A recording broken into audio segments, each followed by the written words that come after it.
Welcome everyone to this webinar. Thank you so much for being here. My name is Omar Sharia, and as well as being a freelance composer, researcher and member of the European Network of Opera, Music and Dance Education, which is also called RESEO, I will be your host for this webinar, which is the first in a series of 3 organised by the EU Smart Composer project. So in this series, we'll be exploring the entrepreneurial mindset, cross-cutting issues around gender equality and climate change, and networking, all as they apply to the careers of professional composers. These webinars form part of a preliminary introduction to an intensive 5-day training course that the EU Smart Composer project is running in Matera in Italy in September this year. But these webinars also will form a part of a standalone resource that anyone should be able to access and make use of in the future, which is why these webinars are being recorded live and then being posted online. As a quick word of introduction to this project, the EU Smart Composer project has been developed under the Erasmus Plus programme by 6 EU organisations with the aim of providing practical tools to facilitate knowledge transfer between music educators who provide vocational educational training and music students who compose, who will be the beneficiaries of this training, with the hope that this will improve their employability and generally the career chances of contemporary classical composers. The EU Smart Composer project is creating 3 intellectual outputs to achieve this aim. The first one is a research report into the vocational educational training in music education, specifically in the realms of entrepreneurship, digital marketing and branding skills for music students who compose. Secondly, the EU Smart Composer project training scheme, which these webinars form a part of. And finally, an accompanying handbook that should be published next year. So that's the project. Today's webinar is about the entrepreneurial mindset, how it applies to professional contemporary classical composers, and what the implications this has for the training of student composers. We will be hearing from composer Marta Lozano Molano, who is a self-described composer of social music, as well as being the director of the Wazo magazine and president of Wazo Cooperative. So by the end of this presentation, you should be able to have a better understanding of the context of the profession of contemporary classical composers and an understanding of how the entrepreneurial mindset can help these professionals become more successful in their careers. Just to explain, for the purpose of the EU Smart Composer project, we defined contemporary classical composers as those who work with those whose work is informed by or in relationship to Western classical music tradition. In other words, composers who are trained in that specific tradition, whether they accept it or reject it. Though some composers might be self-taught or receive informal training, most professional composers in this field train at conservatoires or universities on formal music courses. So these courses can be in composition, musical performance, choral and on orchestral conducting, music theory, electroacoustic composition, or any other discipline taught in music departments like these. All of this and all of what we'll be talking about can equally apply to composers of popular music, film, TV, and theatre, as well as gaming, but these composers were outside of the scope of our research. Now, composers today, generally speaking, earn their money from composition services in these following ways. So the first and the most kind of desirable is commissions. Some performers can ask for a specific piece for those performers to play, and that can be individual performers or groups of performers. Composers can also earn money from earning grants or awards or competitions. This is where it's a competitive process. Then there are creative residencies and research projects where composers are commissioned to go through a research process with a composition being delivered at the end. Then there are performance fees where composers play their own music for a fee, and there's performance royalties as well as publishing royalties where the composer is paid for someone playing their music. There are mechanical royalties where their music is put onto CDs or digital files and sold. There are recording and publishing advances where they are paid in advance of their compositions in the hope that they will then be recorded and put onto CDs, etc., etc. Composers can be paid for their sheet music, so people will buy it and play it at home or professionally. And finally, a growing method of earning money is through participatory and co-creative projects where composers are paid to collaborate with others, professional and non-professional, and go through a creative process with a piece made at the end. So there are, as I have kind of mentioned, a couple of several different types of clients that composers are engaged by. So I've mentioned performers, either individuals or ensembles. There are performance venues, classical musical festivals, media channels such as TV and radio. Private individuals can occasionally just decide, I would like to commission a piece. Sometimes we call them patrons.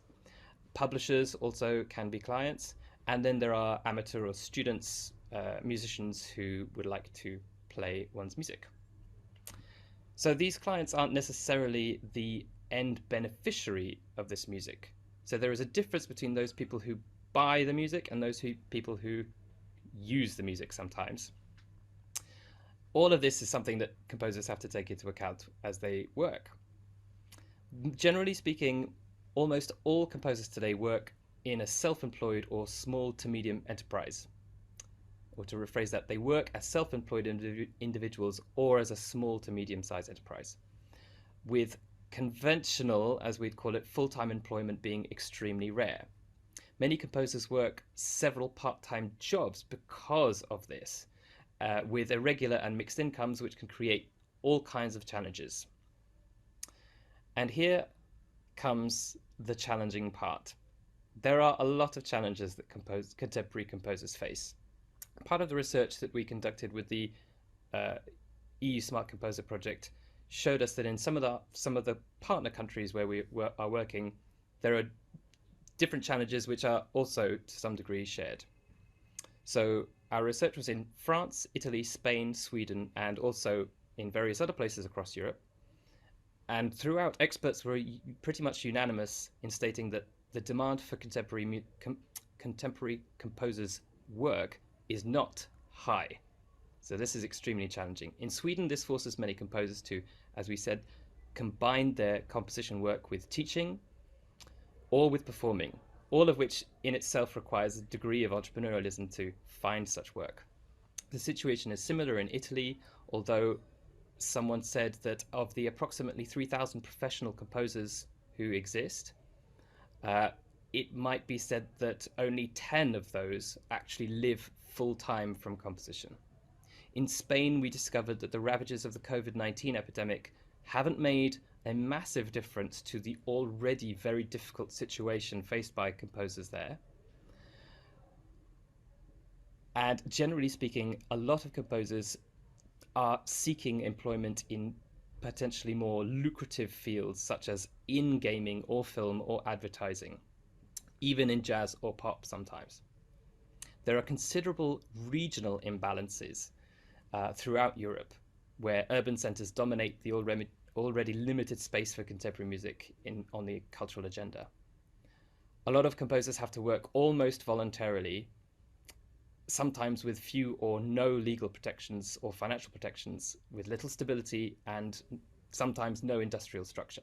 In France, institutional legitimation of composers through winning competitions or being invited to residencies can support some composers, but at the same time also excludes many others.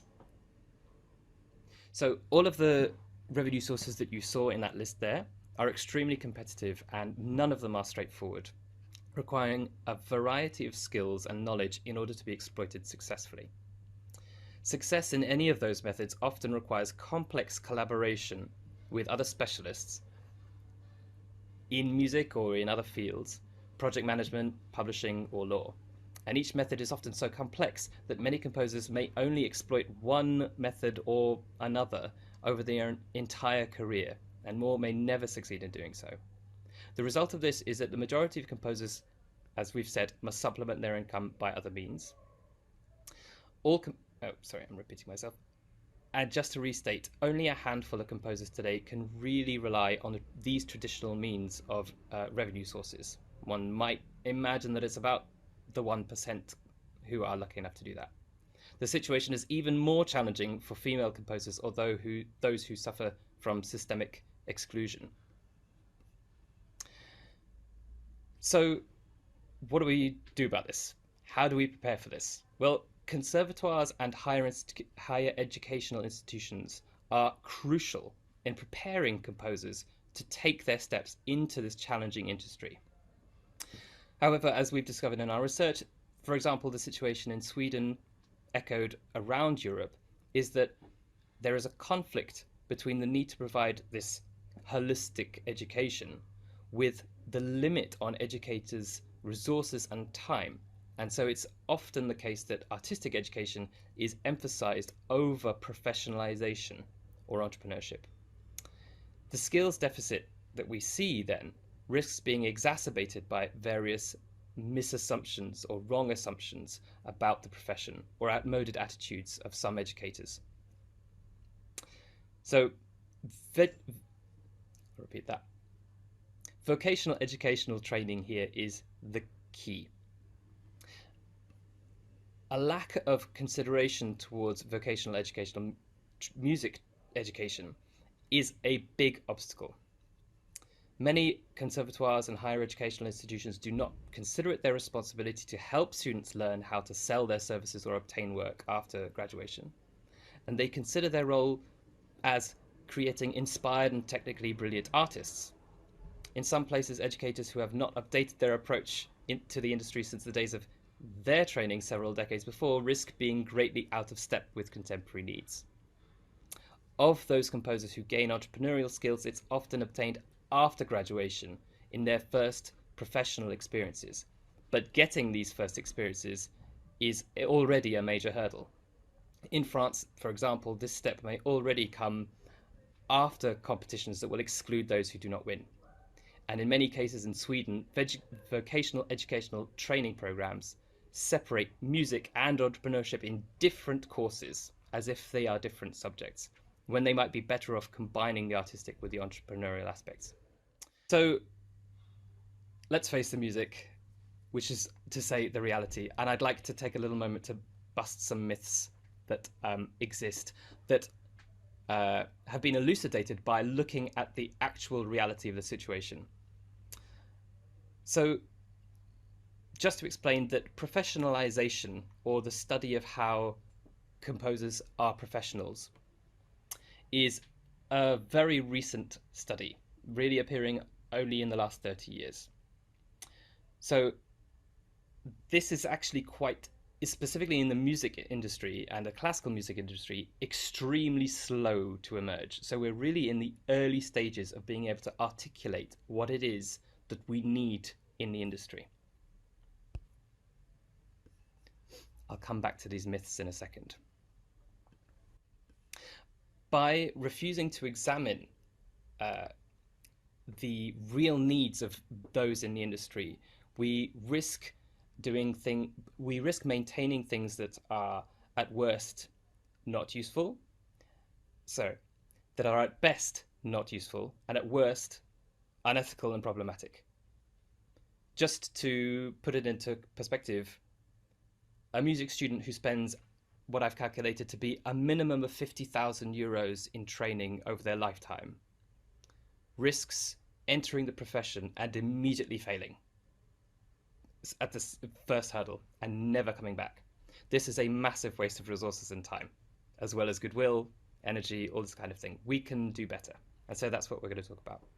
I'm going to quickly whiz through some of the ways in which I believe that by looking at the reality, we can do better. And then I'm going to invite our guest Marta to speak. First thing, when we try to sell music, we quickly learn that music is not a universal language. I say that as a specialist in opera who works with young people. There are no young people who want necessarily what I have to sell. I need to translate it and put it in their terms. Two good examples of why this is true, I feel, are the most one of the biggest problems, aside from the economic side, for classical contemporary composers is the complaint of many audiences, which is that I don't really get it, or it doesn't sound like music. So evidently this music is not universal. Similarly, there are examples like classical music being played in the metro to repel people, young people, and specifically from disadvantaged backgrounds from being in that place because they hate the music so much. So music is not a universal language, and composers need to understand how music actually works in reality, in society, if they want that society to engage with their music. A second quick myth, that there are creative or uncreative people. You will hear, I think many of us will say, or I've heard, oh, I'm not really a creative. I don't do anything creative in my life. I would redefine that to say that perhaps we don't apply creative processes in artistic fields, but as we are seeing in every single industry, pretty much, there is creativity everywhere. So what is creativity? Creativity is essentially a process of thinking, a way of using knowledge, applying decision making, and finding new ways to do things that haven't existed before. So that can be in ecology, it can be in economy, it can be in pharmaceuticals, and it can be in music. Not every musician is necessarily that creative. The reason why I say this is because breaking down some of these barriers can actually liberate people to say, oh, I can do that, which is exactly what we want. Similarly, you don't have to be a genius to be a composer. This is one of, I'm sure we talk about this a lot, of imposter syndrome and how unuseful it is to hold people as kind of godlike figures and then expect us to follow them as models. It's profoundly unuseful and based in very, very flawed and patriarchal, exclusive, racist thinking. There is a long list of research that has traced this history and found it to be absolutely ridiculous. Things like women in the Greek times had no soul, so that of course they couldn't be geniuses. This is absolute rubbish, but it's the foundation of this myth, which we must dispel. And finally, this idea that entrepreneurialism equals capitalism equals evil. Entrepreneurism is not capitalism necessarily. It doesn't have to be. It doesn't have to be evil. And as we're going to see very shortly, there are so many ways in which can be applied to celebrate our values. Entrepreneurism, as our research discovered for the EU Smart Composer project, is not even necessarily needing to start a business and make a business model. It's more of a way of getting something done in the world that is going to be of value. So the EU Commission has broken down very much, as I said, with creativity not being a personality trait necessarily, but actually something that we can do, a way of thinking. Entrepreneurialism has been broken down into, from this research, 15 skills that I have certainly found very helpful in articulating what is an entrepreneurial mindset. Actually, it's being able to do these things. So this research, called the Entrecomp framework, articulated 15 skills broken into 3 broad areas: ideas and opportunities, resources, and putting things into action. I sadly do not have time to go through all of that today, but we will be looking at it a little bit more in our training in Matera. Without any further ado, I'd like to take this opportunity to ask Marta to elucidate for us how all of these kinds of ideas and attitudes have been put into practice in her real life. So she's going to share her journey with us now. Hello, I'm very pleased to be here today. I will share my screen, give me a second. So, hello, very nice to meet you. My name is Marta Lozano Molano. I'm a composer, expert evaluator of Creative Europe, of the European Cooperation Projects of the European Commission, and president of Wazo Coop, one of the organizations leading this European project. And today I will share my background, my experience, and my entrepreneurial approach in my music. So that's me. I was born in Extremadura, that is a southwestern region in Spain that borders with Portugal. And this is a very rural and very low populated area. And I studied piano, as you can see in the picture, in the local conservatory of Cáceres, the city that is where I was born. And I got my degree in music composition from the Higher School of Music of the Basque Country, that is in the very north of Spain. And then I moved to London and I got my artist master from the Guildhall School of Music and Drama. So this is, the 2 points, the beginning, at the very end of my studies. And for some years, I lived in London. I was working as a full-time musician, as a composer, conductor. I was also singing in the London Symphony Chorus. It was very nice life, traveling around the world with international tours, signing a stage, with London Symphony Orchestra, BBC Orchestra, Berliner Philharmoniker. But, something for me wasn't really right, despite the fact that I had a successful career, as a musician, as a young composer, I decided to return to my homeland to support the sustainable development of my community, that is, Extremadura, this low populated area and very, very rural region of Spain. So I moved. You can have a little, picture of the place where I am and, my place where I was born. At the beginning, I didn't know very well how to support, the sustainable development of my community, how to achieve my goal, and at the same time being a composer of contemporary music, in a very rural area. It's like something that it seems that, that is impossible to fit. For many years I reflect, and then I understood that I needed a support in the organization. Nor an external foundation or association, but a jointly owned and democratically managed non-profit organization. And that's how we co-founded Wazo Coop. That is one of the organizations supporting this project, European project. We co-founded this cooperative, Wazo Coop, to provide a positive impact in rural areas. So we work with social and solidarity economy. We will speak a little bit about this today, and creative cultural industries to generate positive impact in rural areas. So we're very focused in culture and social areas. Working with this and creating my own social enterprise with others, this is collective, changed my music, forever. Working with this deeply impacted in my music. So I rejected to compose music as I did before. And I started to compose what I called social music. That is a music that promotes sustainable development goals, as well as value education. Value education for those who are listening the pieces, and also for those who are performing it. So this really changed my life. For me in the organization, is very important, the projects that we develop, because I'm the president of Wazo Coop, but I'm also a composer and a project manager in the organization. So we design projects where we compose new music. The music composition is included in the projects that we developed. I would like to share 3 examples. The first one on the very left, this is the translation would be social music for sustainable heritage.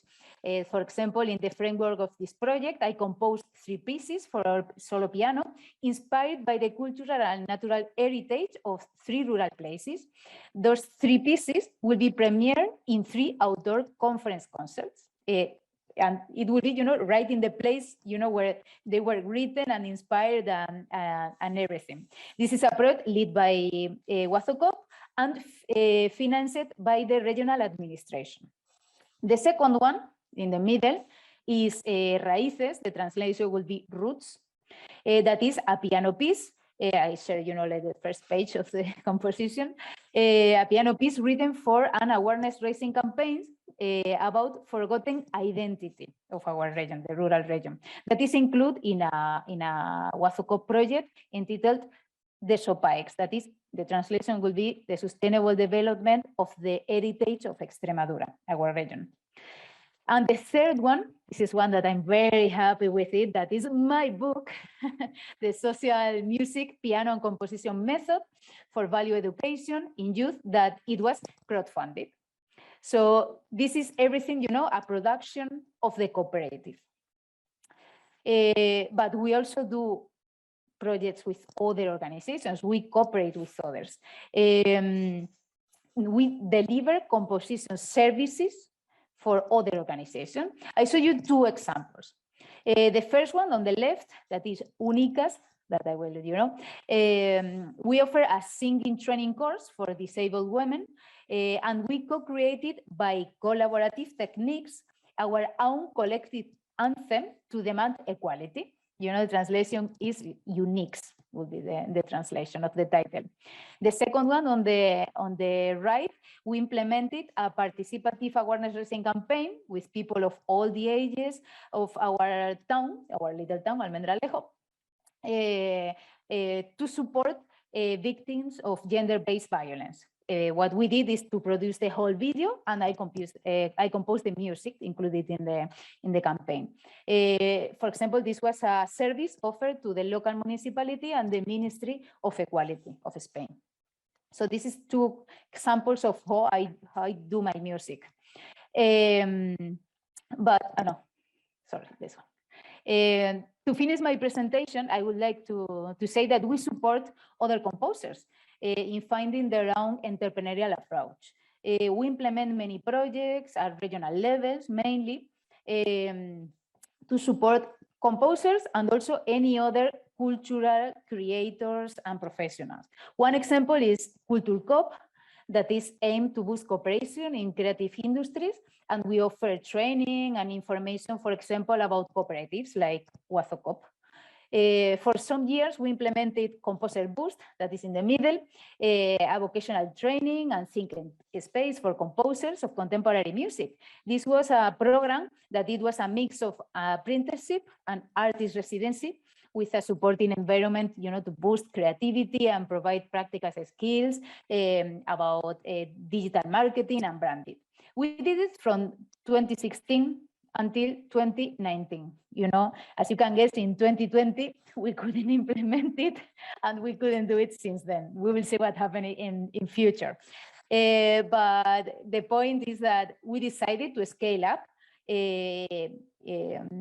the program and boost the positive impact of Composer Boost. So we proposed the idea of an European consortium to create a more ambitious project that nowadays is US Smart Composer, the Erasmus Plus that bring us here today.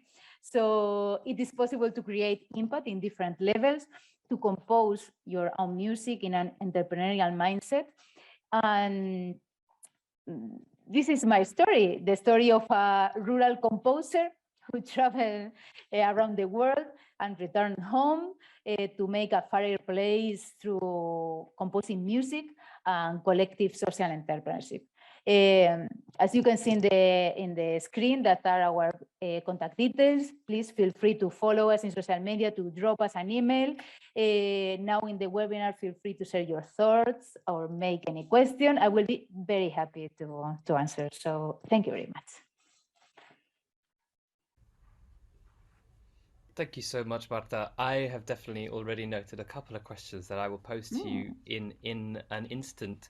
But I just wanted to also, before I open the floor to more questions, I just wanted to introduce or help us to go further into one concept, which I must admit, as a musician myself, I struggle with a little, even though I like economics. It's this idea of the social economy and what does that really mean? So if I may put to you a definition that I feel like I've come up with, and then maybe you and we can all figure out if that's really the truth. So first of all, economics is a study of production and distribution and all kinds of money things.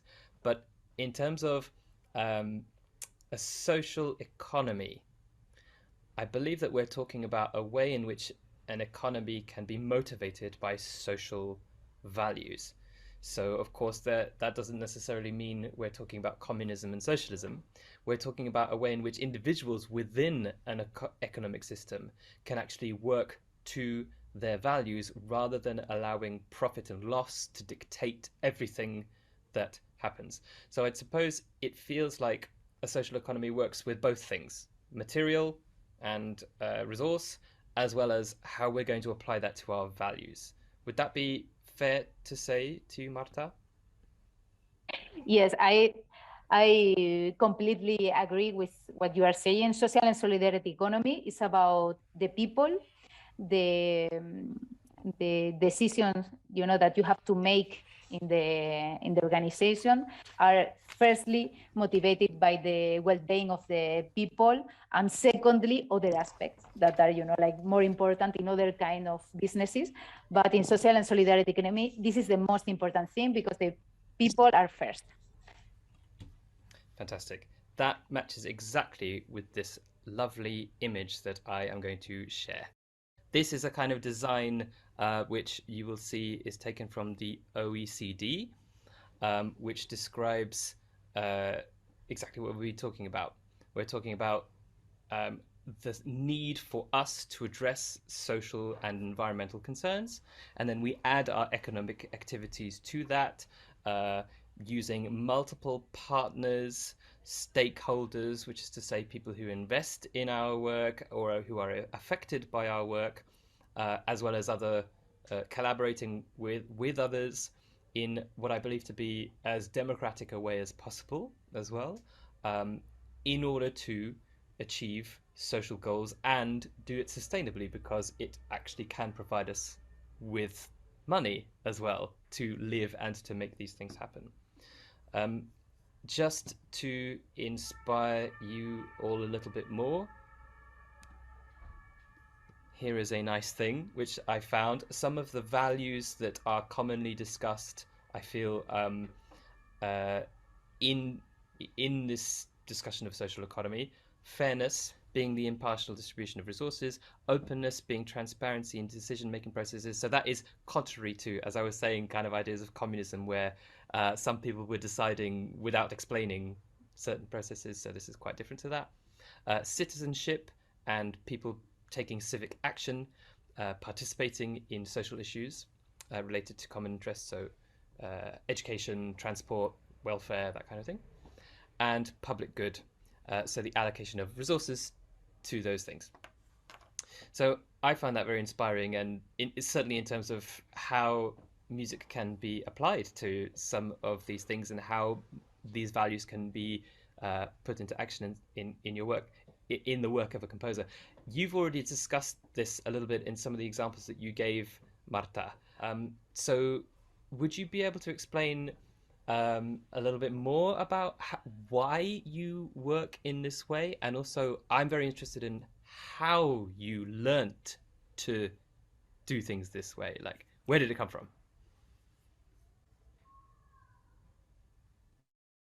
The thing is that the social and solidarity economy, this framework, this context, really changed my mindset.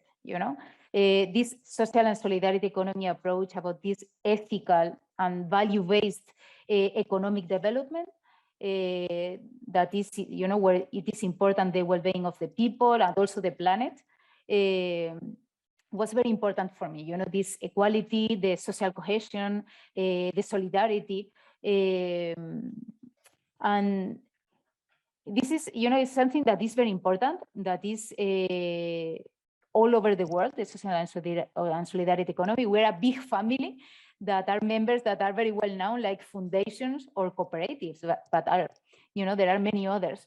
In this context, of the social and solidarity economy, I had many things in common that are my values and principles. I have this in common of, about the importance of the people and, the solidarity and then democracy and these kind of things was, that attracted me to go to social and solidarity economy. But what it really changed, my mind, the mindset, the way of having a perspective of my music and how I wanted to present it to the world was the approach of the workers' cooperative. A worker cooperative is a jointly owned an organization that is managed in a democratical way. This is, about a group of people that are coming together to found a social enterprise. And they work in the social enterprise. The people involved in this organization, they are at the same time members, associated, partners, I don't know how to, there are many words in the different languages. At the same time, they are also workers. And this way of thinking things, really changed my way of doing music and the way that I wanted to create my own, approach. As a composer, to be able to be in a workers' cooperative, to co-found a worker cooperative, allowed me to have a sustainable and long-lasting support organization, because I'm member of the organization and I'm worker in the organization. So I have the support of my own organization. I have co-workers, so I can go deeper with my project because I have colleagues that are working with me. They are not composers, but they work in other parts of the projects that are also needed to do the project. And I also have a stable job, that this is something very important because I have regular monthly income. So in this way, being a worker in a worker cooperative, I have the sustainability of that I need, for my projects, for myself, as a person, we need incomes. You spoke about this at the very beginning. This is important to have, our salary. And also I can maintain the creative freedom. And this is very important for me. I'm fine. I have, my salary. I can make decisions in my organization. I can present projects. I have freedom to create the music that I want. This is perfect for me. So maybe for others as well. This kind of leads onto the one question that I want to pose, and then I'm going to open the floor. One of the first things that I wrote down in your presentation was when you talked about you as a composer needing the support of an organization. And then it feels like you basically created your own support organization. Yeah.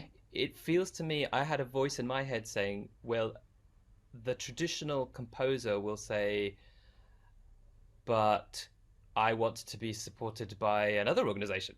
I want to be supported by this orchestra or that orchestra or this opera house or that patron. And for me, I wonder if there's a question of ego challenge, the idea that, well, but I want other people to do it for me. So what would you say to this kind of challenge that composers would face? I see very well. I don't know what is the reason, behind this behavior, but I think that is built of the story that has been, told like for years and years and years, where you are like, the little genius, and then someone with a lot of money came to discover you. It's like, take all my resources, do whatever you want. I mean, this is in the movies. I don't know if we can find this in real life, but the point that this kind of thinking is very limiting, because you are a passive member of the music context, waiting for, at your home, waiting for the great opportunity. And this is very strange because we are composers, so we are creating things, so why don't create our own opportunities? So this is, it's not about, I think that in most cases, it's not about being fair of creating, your own social enterprise, your resources, the sustainability, this kind of thing. It's like many people, they don't even think it. It's like, I deserve my opportunity because I have worked so hard, in the conservatory, composing music or traveling or studying. It's like, I deserve it. Well, this is not a reality. And also, we have also to think that those other people who are in charge of the other organization, they did the same thing. They create our own organization. So why don't you create your own organization? You decide, you work on it, and you have the freedom. This is, you always have to pay a price. It's like, there is a commitment, you have to work hard, at the beginning it's very difficult, but if you can find a way to make it work for you, is the real freedom. That is a perfect answer that really kind of concludes everything that we've been talking about. So it's a perfect time to open the floor to questions. And thank you, Marta. Thank you, Marta, and thank you, Ella, is what I also wanted to say, for launching a first question. So if I may, I'll go straight to Ella, who asked, thank you for sharing your amazing work. Could you elaborate a bit on the structure of your cooperative? And if I may, Ella, tag onto that. Are there different ways of structuring a cooperative? It depends on the country, but more or less, if we move, every country has their own legal framework for social economy, for cooperatives, but more or less, apart from the little details of every country, a worker cooperative is a cooperative that are made to work. So the people who is part of the cooperative are workers at the same time. This doesn't happen in associations or in foundations, or you are associated or you are a worker. Or maybe you can be both, but in workers cooperative, you have to be both. You have to be working in the cooperative. So it's not about a group of partners who work inside the organization. It's more about, it's a group of workers who decide in their own company. This is more this approach. There is a link between the members, and this link is the job that they are there to work. And you have to work in the cooperative. Maybe some members, they work full-time, maybe others, they work part-time, but all of them have to produce the service or the product, it depends on the cooperative, that the cooperatives provide. So it can be a composer, it can be an orchestra, it can be wherever we imagine. The important thing in here in the cooperatives is that the structure led you to have a sustainable job. And also another important thing is that I always imagine a cooperative like a house. So you build it, so when it's raining, you can enter and you don't get wet, you have protection. Because I don't know in all the countries, but for example, in Spain, if you are a freelancer and the things in your business goes bad and you have to pay something and you don't have the money, you have to respond with your house or your car, if you have it, or wherever, from the present and the future. But if you have a cooperative, the responsibility is limited. So it's not about that you are going to have debts and not paying it. I'm not mentioning this, but you have a social protection. You are a worker, and it's like if you were a worker for from not as a freelancer, but working for others. You have this kind of social protection, and this is something common in Europe. It depends on the country, but this is something very important. It's the work, it's the social protection, and this this separation between your own I don't know the word in English, heritage, and the heritage of the cooperative. And this is very important, to have different things if in the case that the things go bad, so you don't go to live in the street. Thank you so much. I hope that answers your question a bit, Ella. No, ask me more. I don't know very well what you need to know. I was wondering who are the members of your co-op? That's what I'm like. That's more of the structure.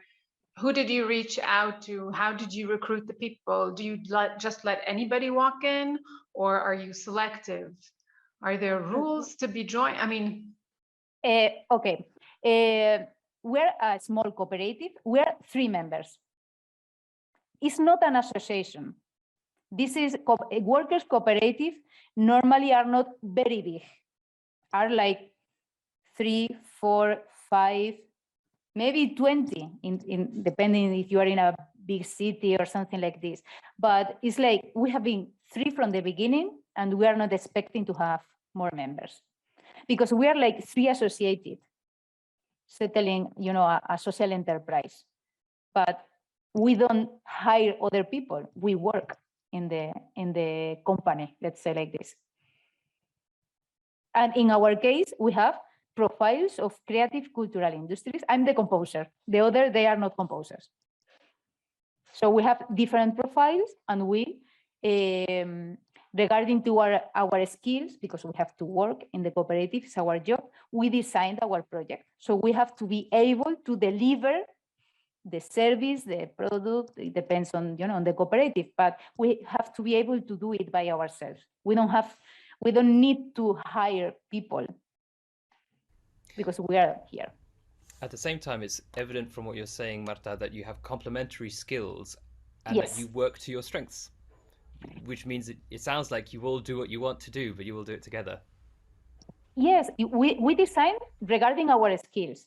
If instead of being, our profiles, we were different, Wazo Coop would have been a different thing. It's not Marta and the workers. No, we are three. It's like, here is Marta, but we are three, doing this work. And we have the side of the music composition, the side of heritage, the side of culture. We have like different sections regarding to the different expertises of our colleagues. But always, this is a democratical, is always your choice. It's like, this is our approach, this is our agreement to do our cooperative, but other three people may have different perspective in this context. So it's a freedom to decide. You make the decision what you want to do. On following on from that, Lena, Did I replay? Yeah, that sounds good. I'm gonna move on to Lena's question. If it sounds like my network is cutting out a little bit, but I hope that it's working for you. No, it's me. Yes, yes, we are here. Yeah, okay.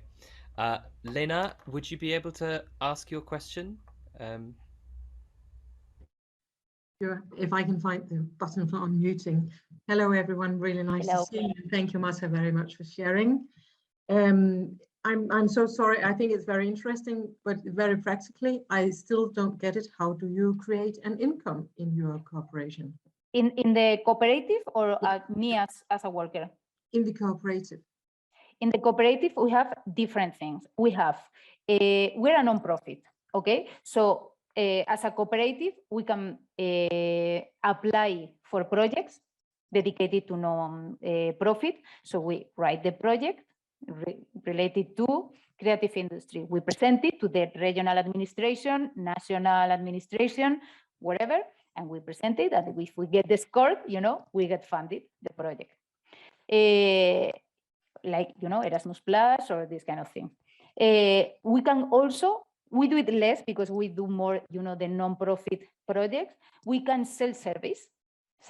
So, for example, the training course that I mentioned about the disabled women that we co-created, that was a service. So the group of organizations that was association and public administration, they paid for our services.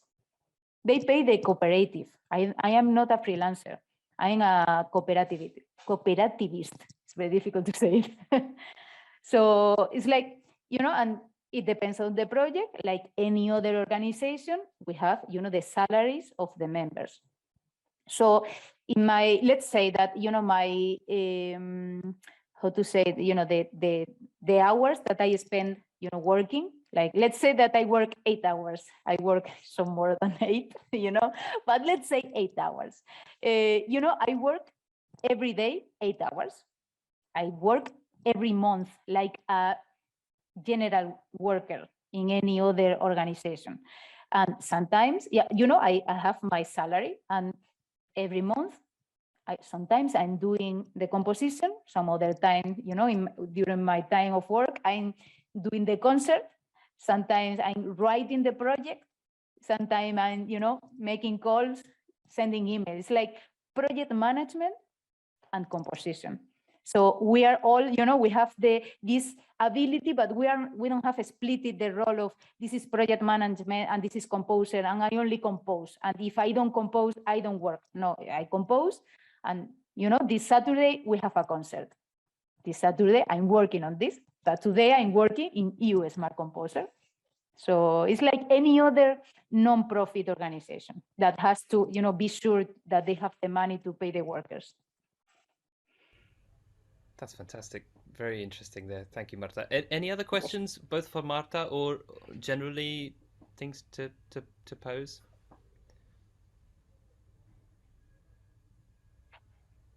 Christopher? It's very interesting to hear what you're saying. Thank you. I work in the same area as you in one way.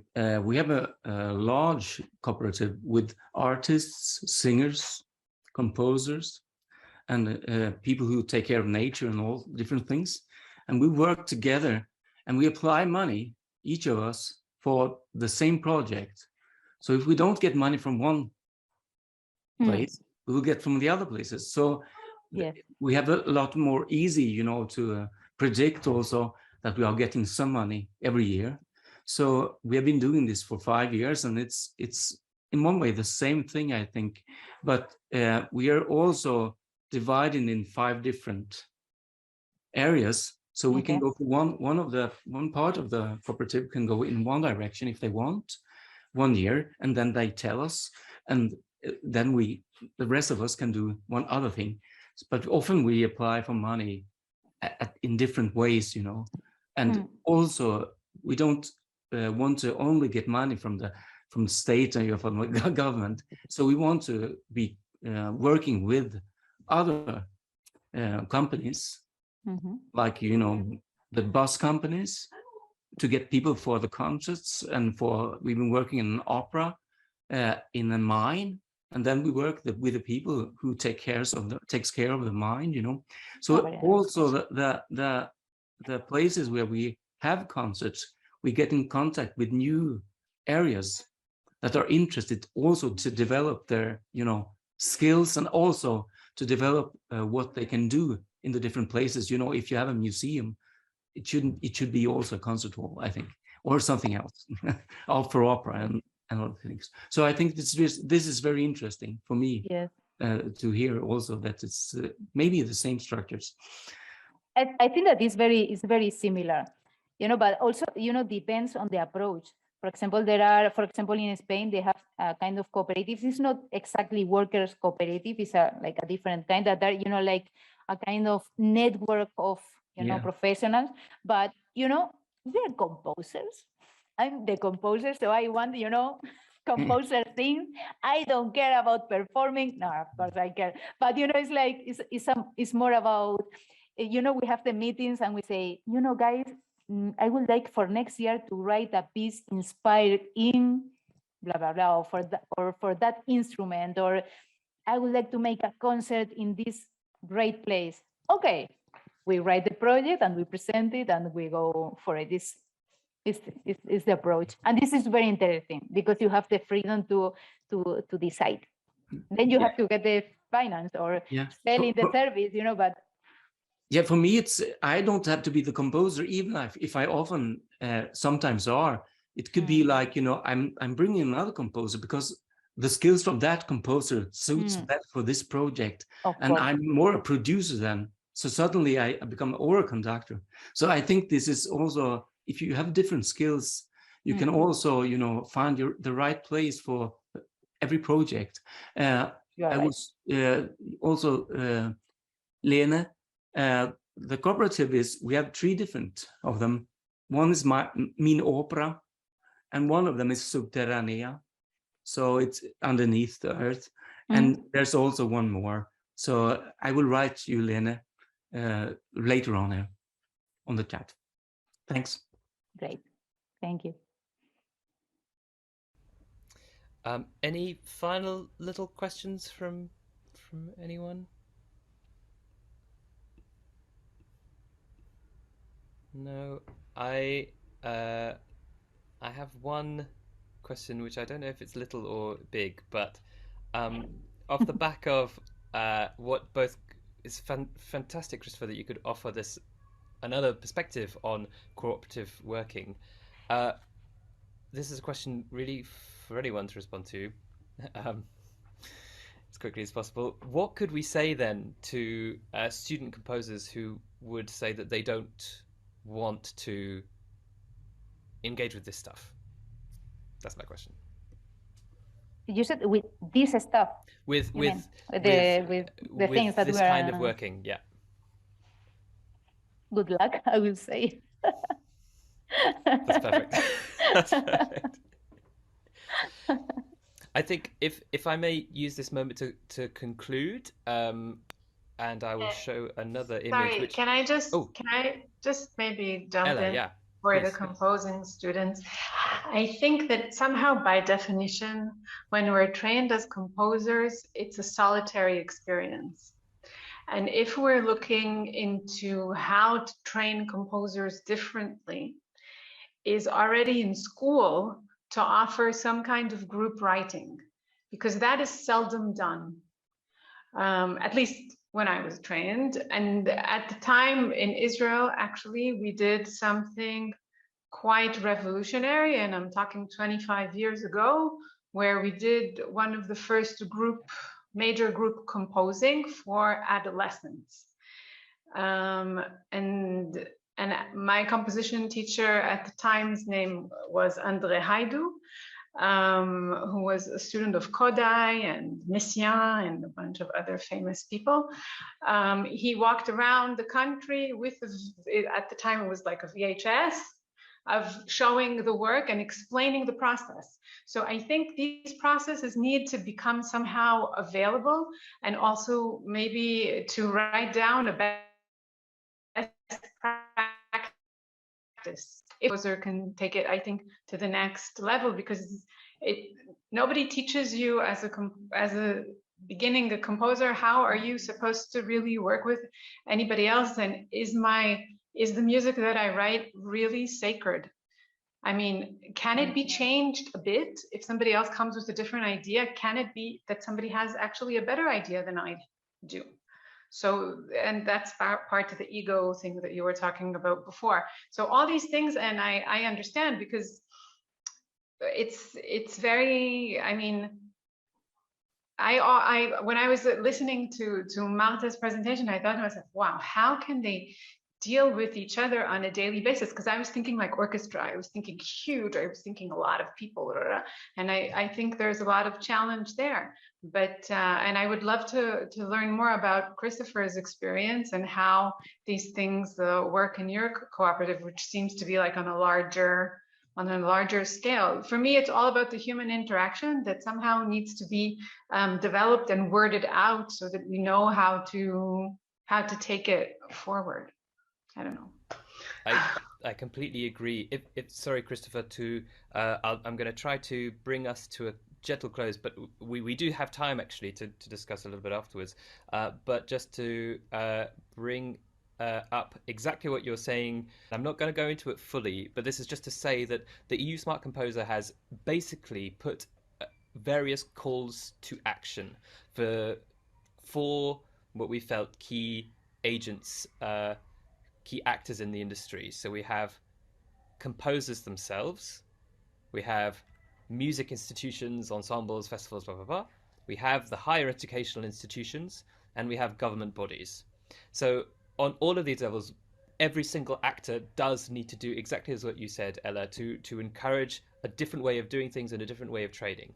But to summarize the goal, and I think of what we've been talking about, both Christopher, Marta, Ella, and all of us, this is a picture from our research, the EU Smart Composer Project, a little smart composer in the middle of this world, using their skills, various different skills in different ways, to engage with everything in the world around them. And the conclusion of our research was, for composers, it is essential that they understand how they are valuable as an individual, they are open to the whole world and everything around them so that they can work in it and function with it, and to develop different skills, hard and soft, that will allow them to work with the outside world. So this is everything that we're talking about, and I'm so glad that we've come to this conclusion together as well. And I hope that, to bring this to an end, that you can carry on with us on our journey to discover a little bit more about how we can better train composers in these terms. And just as a final word to say, thank you very much for coming, and we hope to see you again. Thank you so much. Thank you very much.